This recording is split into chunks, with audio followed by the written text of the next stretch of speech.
what's up mga sir? Karon sakay na punta sa atong service na vintage. Pinatay suruyo na bagong open na pagkauna din sa Iligan City. Shoutout guys sa atong sikat driver karon na si Tatay 34. Akong pangutana sa inyo, anong gitawag man ako siyang Tatay 34 be? Ang makatag-an, tagaan na ako og Gcash. Unsa pay dugayan ninyo? Comment na dayon. Sa inyong lugar mga sir, naapod mo ingon ani na klase na transportation? Ug asa dapita o kung sa na barangay mga sir, paki-comment naman down below. So di ani ra ta kutob sa may Gaisano Mall mga sir ug sa Kaigsikad, kay di naman to kalaho sa syudad. Time check din nato karon sa alas 11 na sa buntag, mao init-init na yun siya mga sir ug binaklay no. Pero goods ra na mga sir no. Ayaw lang jud og ulan kay wala ra ba jud koy dala nga payong na. Basa yun ta. Anyway mga sir, naabot na ta diani sa may traffic lights atong binaklay no. So hulat-hulat lang tagamay na mag-stop na ning mga sakyanan na mulabay. Kaya para sa atong safety no, diani ta agi sa atong pedestrian lane. Anyway, pwede na naman nabuk no. Shout out diani sa atong mga nakasabay sa ato ang pagtabok diani sa pedestrian lane.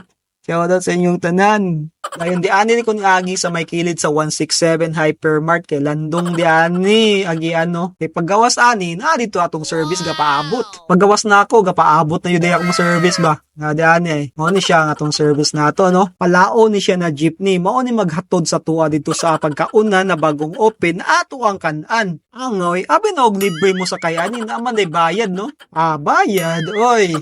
Shout out din sa atong driver na si Sir Daniel Padilla. Mao yun ni gapahilak kang Katrin ba? Ang shades ano, piti kayo. Anyway, happy na dito maabot mga sir no, kanalabyan na nato ang Mid Park, tapos ang Hillside Park, tapos naog din ta diani sa may Purple Cake. Pero dili ta din na mga on mga sir ha. Diani ta sa Atbang. Kita mo ang karatula sa taas kanaw.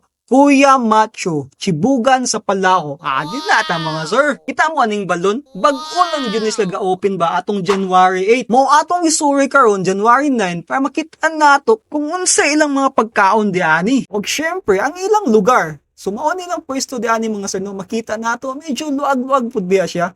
Kung natay dako nga kahoy diani, siguro pampaswerte ni. Anyway, ato nang ilailahon ang mga tagiya diani sa Kuya Macho. Yes sir, good morning. Sa name nato sir? Apollo DI o co-owner diri sa Kuya's Machos, Chibugan sa Pala. Asa may gipang expect sa mga Iliganon sa bagong open nato na Kuya Machos Chibugan sa Palawan sa may mga food nato gani na mga offer ni. Ang among idea ang anong gi-open namo ni is to bring the pastil, the famous Mindanao pastil. So, ang pastil man god is a traditional dish diri sa Mindanao which is usually or common sa Davao area, sa Jensan o sa Cotabato City. But here in Lanao del Sur or Lanao del Norte or North Mindanao diri banda, isang ilahang known is kanang pater. So we are introducing the new famous Mindanao diri na pastil aron magkaroon tayo ng or introduce namo ang pastil diri sa Iligan City. So not just like pastil but nami beef pares o chicken barbecue namong signature. So kato siya sir. So mauna ni sir no yung beef pares ninyo. Opo, ang beef pares namo is 59 pesos na siya with garlic rice na. Og amo ang pastil kay 25 pesos kani siya kaning original pastil. Pero una ay mga top chicken, itlog kay mo vary siya ito 69 pesos. Wala, affordable kay siya. Og the idea nga nung Kuya's Macho, Yes. kaya nga mo ang chief cook dere kay gym instructor at the same time, chief pa siya. Si Kuya Macho. Ako naman sir. Yo, what's up mga sir? So, kung mag-start ng isang mukbang diyan sa Kuya Macho, no? So, natay po din na pastil. And then, napo tayo beef pares na to. Ako ba na to? Sila Jory diyan, shout out. Hi guys. Si Matt. Ako si Ma'am Lorena Katipay. And of course, follow po din yung ilang Facebook page ha. So ay paglangan-langan, ako dahil gisunggaban ng ilang mga pagkaon. Giuna din akong tilaw ang ilang beef pares. Ay lami kayo mahigop og sabaw. Sabi. Lamig ito. Dumi kayo. Ilawan daw nato, pe. Lamig ito. Lamig yung sabaw. In fairness mga sir, lamig kay ilang beef pares kay mga unod yun siya bitaw. Dayon next na tong gitilawan, ang ilang pastel.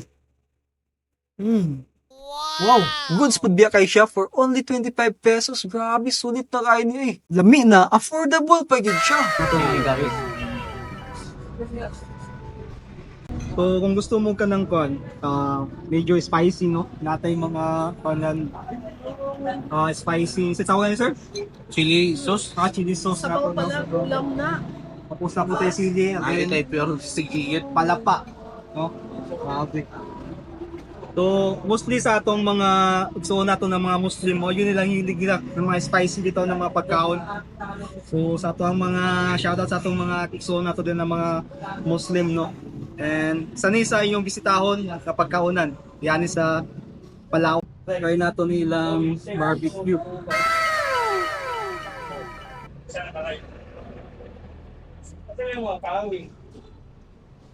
Wag lami ni ikaw palapa ba? Oh. Di mapugos na pugod kaon na ni Galan kay.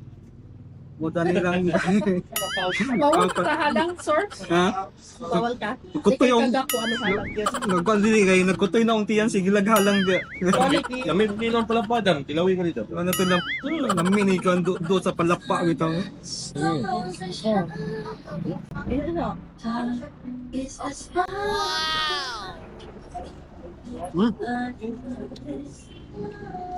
Ay lami kung paano palapa mga sir. Kanin palapa nila do. Pilap eh. Mag-free ramen siguro sir. Rita. Free ano? Oh. So ginagmay na to sa halang kay. Medyo pa nakatuntian. Dami siya kayo sa halang. Anyway mga sir, nag-enjoy ko silang mga pagkaon din kay hasta yung lamia. Gikan sa ilang beef paris, sa ilang pastil, sa ilang chicken barbecue. Alami, oy! So mga sir, kung nangita mo bago o affordable na kananan din sa Iligan City, itry niyo din sa Kuya Macho, Chibugan sa Palao. Diba? Di jud mo magmahay mga sir. Anyway mga sir, daghang salamat sa iyong pagtanaw sa ato ang vlog. Ug dianin na lang ta kutob. And please don't forget to like, share, and follow mga sir. See you and God bless!